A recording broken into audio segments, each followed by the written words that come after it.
Hi అండి. నేను మీ కీర్తిని. Welcome to Vantabadi. ఈరోజు మన వంటబడి ఛానల్లో క్యారెట్ ఎగ్ ఫ్రై ఎలా చేయాలో చూద్దాం.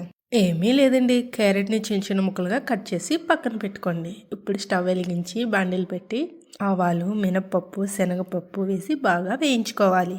పోపులు వేగిన తర్వాత సన్నగా కట్ చేసుకున్న ఉల్లిపాయ ముక్కలు, పచ్చిమిర్చి ముక్కలు కూడా వేసి వేయించుకోండి. రుచికి తగినంత సాల్ట్ వేసుకొని మరో 2 నిమిషాలు అయితే వేయించుకోవాలి. ఉల్లిపాయలు కొద్దిగా వేగిన తర్వాత అల్లం వెల్లుల్లి పేస్ట్ కూడా వేసి పచ్చివాసన పోయేంత వరకు వేయించుకోండి. కొద్దిగా పసుపు కూడా వేసి వేయించుకోండి. ఇవన్నీ వేగిన తర్వాత మనం చిన్నగా కట్ చేసుకున్న క్యారెట్ ముక్కలను కూడా వేసి బాగా వేయించుకోవాలి. క్యారెట్ చాలా తొందరగా వేగిపోతుందండి.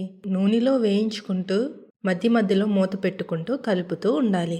ఈ క్యారెట్ ఫ్రైలో ఎలాంటి వాటర్ వేయవలసిన అవసరం లేదండి. క్యారెట్ కలుపుకుంటూ మూత పెట్టుకుంటే క్యారెట్ తొందరగా వేగిపోతుంది. క్యారెట్ వేగిందో లేదో నేను చూపిస్తున్న విధంగా చూసుకోండి. క్యారెట్ అయితే బాగా వేగిపోయిందండి. 1 స్పూన్ కారం వేసుకుని బాగా కలుపుకొని మూత పెట్టుకోండి.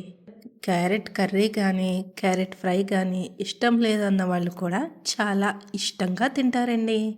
ఇలా చేసి పెట్టండి. 2 నిమిషాల తర్వాత అయితే బాగా వేగిపోయిందండి.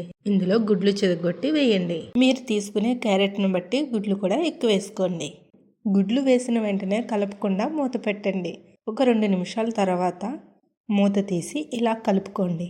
ఒక 2 నిమిషాలు అయితే బాగా వేయించుకోవాలండి చిన్న మంటపై.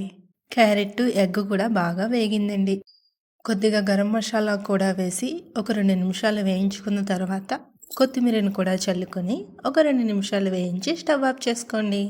ఎంతో రుచికరమైన క్యారెట్ ఎగ్ ఫ్రై అయితే రెడీ అండి. బౌల్లో వేసేసుకుందామండి. ఈ ఎగ్ ఫ్రై అన్నంలోకి, చపాతీలోకి చాలా రుచిగా ఉంటుందండి. ఈ కర్రీ తెలియని వాళ్ళు ఎవరైనా ఉంటే ట్రై చేయండి, చాలా రుచిగా ఉంటుంది. ఈ కర్రీ మీకోసం.